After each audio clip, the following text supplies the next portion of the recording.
வணக்கம். இப்போ நம்ம அம்பத்தூர் வெங்கடேஸ்வர நகர் ராஜேந்திர தெருவில் இருக்கக்கூடிய ஞான சாய்பாபா கோயிலுக்கு வந்திருக்கோம். இந்த கோயில்ல பாபா ரொம்ப மிராக்கல்ஸ் நிறைய பண்ணிட்டு இருக்காங்க. இந்த கோயிலை பத்தியும் பாபா இங்க பண்ற அற்புதங்களை பத்தியும் இந்த கோயில் குருஜி ஸ்ரீ பரசுராம் குருஜி கிட்ட கேட்கலாம். வணக்கம். பாபா இந்த கோயில் எத்தனை வருஷமா பண்ணிட்டு இருக்கீங்க? இந்த கோயில்ல பாபா என்னென்ன மிராக்கல்ஸ் எல்லாம் பண்ணிட்டு இருக்காங்க?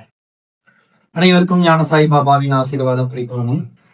நம்ம ஞான சாய்பாபா கோவில் பாத்தீங்கன்னா 2018 கும்பாபிஷேகம் பண்ணி ஜனவரி மாசம் 2018 கும்பாபிஷேகம் பண்ணது. ஆரம்பிச்சது பாத்தீங்கன்னா 2017. இந்த ஆலயம் பாத்தீங்கன்னா 108 கலசத்தோட அமைந்திருக்கிறது. அதாவது சாய்நாதாயன மகான்னு அஷ்டோத்திரம் பதிக்கப்பட்டு இந்த ஆலயம் எழுப்பப்பட்டிருக்கு. நம்ம ஞான சாய்பாபா ஆலயத்துல பாத்தீங்கன்னா கர்ம வினைகளில் போக்கக்கூடிய இடம் அப்படின்னு சொல்லுவோம். அதாவது ஒரு வாழ்க்கையில ஒருத்தருக்கு கஷ்டங்கள் வருது அப்படின்னா அவருடைய கர்ம வினைன்னு சொல்லுவாரு. கர்மாங்கிற பித்திருக்கள் சாபமா இருக்கலாம், ஜென்ம சாபமா இருக்கலாம், இல்ல தெரியாம செய்யக்கூடிய பாவங்களா இருக்கலாம், இல்ல கண் திருஷ்டிகளா இருக்கலாம். ஏதாவது ஒரு தடைகள் அவங்களுக்கு ஏற்பட்டுட்டே இருக்கும். அப்ப கஷ்டங்கள் வரும், ஏதாவது ஒரு டிப்ரெஷன் இருக்கும், ஏதாவது போரிய காரியங்கள் தடைகள் இருக்கும், ரொம்ப கஷ்டப்படுவாங்க.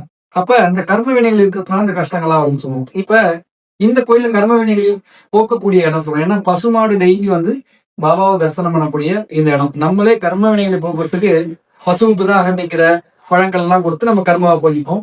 அந்த பசுவை இங்க பாத்தீங்கன்னா பாபா தினசரி பாபா தரிசனம் பண்ணிட்டு போற இடம். கர்ம வினைகளை போக்கக்கூடிய இடம். இந்த இடத்துக்கு ஒரு முறை வந்துட்டீங்கன்னா என்ன வேண்டிட்டு வரீங்களோ அதை சத்தியமாக நிறைவேற்றி கொடுக்கிறார் சாய்நாதன். ஏன்னா எந்த ஒரு கோயிலையுமே நீங்க போனீங்கன்னா இந்த சத்தியம்ங்கிற வார்த்தைக்கு எங்கேயுமே வராது. ஏன்னா பெரும்பாலும் சத்யநாராயண பூஜையில யார் சத்யநாராயண போய் சிசிக்கிறார்களோ சத்தியமாக கலியுகத்தில் ஏழ்மையுடையும் சத்தியமாக நினைத்த காரியம் நடக்கும் அப்படின்னு சொல்லுவாங்க. நம்ம ஞான சாய்பாபாவில் யாரெல்லாம் வருகிறார்களோ அவர்களுடைய பிரார்த்தனைகளையும் சத்தியமாக பாபா நிறைவேற்றி கொடுக்கிறார் அப்படின்னு சொல்லுவோம். ஏன் அப்படின்னா இந்த இடத்துல நம்ம இருக்கோம் 10 வருஷமா கடந்த 9-10 வருஷமா வரைக்கும் இருக்கிறதுனால யார் யார் பக்தர்கள் வராங்க, அவங்களுக்கு என்னென்ன அற்புதங்கள் நடக்குது, அதெல்லாம் நம்மளுக்கு டெய்லி நம்ம பார்த்துட்டே இருக்கிறதுனால அவருடைய சன்னதியில இந்த இடத்துல இருந்து அவருக்கு முன்னாடி இருந்து நம்ம சத்திய வாக்கு கொடுக்கறதுனால சத்தியமா பாபா இந்த அதிகம் நிறைவேற்றிருக்கிறார். இந்த கோயில்ல பாபாவுக்கு காது கேட்போம் அப்படின்ட்டு சத்தியமான உண்மையா நிறைய பேர் சொல்றாங்க. அதை பத்தி அதாவது ஒரு பிரார்த்தனை வேண்டிட்டு இங்கேருந்து வராங்க அப்படின்னு சொன்னாக்க சொல்லிட்டு போறாங்க. சாய்ராம் 2 வருஷம் ஆச்சு, விசா கிடைக்கணும், என் பையன் யூஎஸ்ல எம்எஸ் முடிச்சுட்டு இருக்காரு, விசா இருந்தாதான் இன்னும் ஒரு 15 days 20 daysல விசா முடிய போகுது, அதுக்குள்ள வேணும் அப்படின்னு சொல்றாங்க. நம்ம சொல்றோம் பாபா கிட்ட, நீங்க பாபா கிட்ட சொல்லுங்க, கண்டிப்பா அவர் காதை கேட்கும், நிறைவேற்றி கொடுக்குறாரு அப்படின்னு சொல்றோம். அவங்க சொல்லிட்டு போன உடனே ஒரு 2 daysலயே என் பையனுக்கு விசா கிடைச்சு அப்படிங்கிறாங்க. அது மாதிரி ஒரு சத்யநாராயண பூஜைக்கு வேலைக்காக வேண்டிட்டு இந்த வேலைக்காக வேணும்னு சொல்லிட்டு சத்யநாராயண பூஜை பண்ணுவாங்க. அடுத்த பௌர்ணமிக்குள்ள நடந்தது அப்படின்னு சொல்லுவோம். அடுத்த பௌர்ணமிக்குள்ள வேலை கிடைச்சது. கல்யாணத்துக்கு மாலை போட்டு நீங்க திருமணஞ்சேரியில மாலை போட்டு ஒரு பரிகாரம் பண்ணுவாங்க திருமணஞ்சேரியில. அது மாதிரி பாபாக்கு நீங்க அவங்களுக்கு மாலை வச்சு போட்டு இந்த சத்யநாராயண பூஜையில உட்கார்றாங்க. திருமணம் நடந்துருது. அதாவது முன்னாடி நம்ம கோயில ஒரு பசு ஒண்ணு இருந்தது. அந்த பசு டெய்லி பாபாவை பார்க்க ஏறி வரும். அது பிடிச்சிட்டுதான் வருவாங்க. அப்ப அந்த பசு சிறுநிலையே இந்த லைவ் எடுத்து அந்த பசுவோட வீடியோ போட்டாங்க. அப்ப இந்த கோயில் பசு போற வீடியோங்கிறதுனால தான் தெரியும். அதுக்கு இப்போ கொஞ்ச நாள் கழிச்சு அந்த பசுவுக்கு வயசாயிருக்கு, அந்த பசு இறந்து போறதுனால பாபா கிட்ட என்ன சொல்றோம், பாபா இந்த கோயிலுக்கு பசு வர கோயில் தானே எல்லாருக்குமே தெரியும், இந்த பசு இல்லைன்னு பாபா கிட்ட சொல்றோம். ஒரு 2 நாளைக்கு அதே மாதிரி ஒரு பசு இங்க வருது. அந்த பசு தானாவே ஏறி வருது. அது காது கேட்டு தானே அந்த பசு வர வச்சிருக்காரு. எந்த பசுவும் நிறைய 15 பசுக்கள் இருந்தாலும் கூட எந்த பசுவும் ஏறி வர்றது கிடையாது. பாபா கிட்ட சொல்ற அந்த பசு போனதுக்கு அப்புறம் பாபா கிட்ட சொன்னதுக்கு அப்புறம் அந்த பசு வருதுங்க. இப்ப தினசரி ஒரு 4-5 வேலை வர ஆரம்பிச்சுட்டு பாபா உலகம் பூரா அந்த வீடியோ நான் காரணம் சொல்லிட்டு உலகம் பூரா அந்த பேசப்பட்ட அந்த வீடியோ. இந்த கோயில்ல சிறப்பு பூஜைகள் என்ன? நம்ம ஞான சாய் பாபா ஆலயம்னாலே சிறப்பு தான் எப்போதுமே. ரொம்ப சிறப்பு அப்படின்னு பாத்தீங்கன்னா ஸ்ரீராமநவமி பாபாவோட பிறந்தநாள் விழாவை கொண்டாட போறோம். அப்ப குழந்தை பாக்கியம் வேண்டி இந்த கோயில் குழந்தைக்கான கோயில். குழந்தை பாக்கியம் வேண்டி தொட்டில் கட்டுவோம். தொட்டில் கட்டி யார் யாருக்கெல்லாம் குழந்தை பாக்கியம் வேணுமோ அந்த தொட்டில் பிரசாதம் கொடுப்போம். அடுத்த ராமநவமிக்குள்ளே அந்த குழந்தை பாக்கியம் கிடைச்சது. அது ஒண்ணு. அடுத்தது விஜயதசமி பாபாவோட புண்ணிய திதி மகா சமாதி நாள்ல ஒரு 10 நாட்கள் இங்க சிறப்பு பூஜைகள் நடக்கும். அதுல சகஸ்ரநாம ஹோமம் நடக்கும். அதாவது 1008 சகஸ்ரநாமத்துல நம்மளுக்கு என்ன வேணும், நம்மளை விட்டு என்ன போகணுங்கிறது பூஜை நரசிம்ம சுவாமிக்கு எழுதி வச்சிருக்காங்க.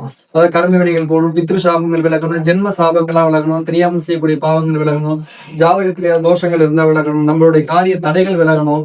இதெல்லாம் அந்த சகசநாமத்துல இருக்கு. அந்த பூஜை 10 நாட்கள் இங்க நடக்கும். அதே மாதிரி பௌர்ணமி, எல்லா பௌர்ணமியிலையும் சத்யநாராயண பூஜை இங்க நம்ம கோயில்ல ரொம்ப சிறப்பா நடக்கும். வெளியூர்ல இருந்தெல்லாம் வருவாங்க. ஒரு பௌர்ணமிக்கு இந்த சத்யநாராயண பூஜை பண்ணா அடுத்த பௌர்ணமிக்கு அது என்ன அவங்களுக்கு வேணுமோ அந்த பிரார்த்தனை நிறைவேறிருக்கும் நம்ம சாய்நாதருடைய ஆலயத்துல. அதுக்கப்புறம் பாத்தீங்கன்னா வியாதிகள் விலகணும், கர்ம வினைகள் விலகணும், கண் திருஷ்டி விலகணும் அப்படிங்கிற துணி பூஜை. துணினா புனிதன் இருக்கும். பாபா சிறுடியில இருக்கும்போது ஏற்றப்பட்டது. நம்ம ஆலயத்துல 24 மணி நேரமும் எழுதிட்டே இருக்கும். அதுல நம்ம பிரார்த்தனையை வேண்டி அந்த துணி பூஜை வந்து டெய்லி அந்த துணி பூஜை நம்ம கோயில சிறப்பு. அப்புறம் 9 மட்டை தேங்காய் பூஜை, அதுவும் துணி பூஜை நெருப்புல பண்றதுதான். அதுவும் இந்த ஆலயத்துல சிறப்பு தான்.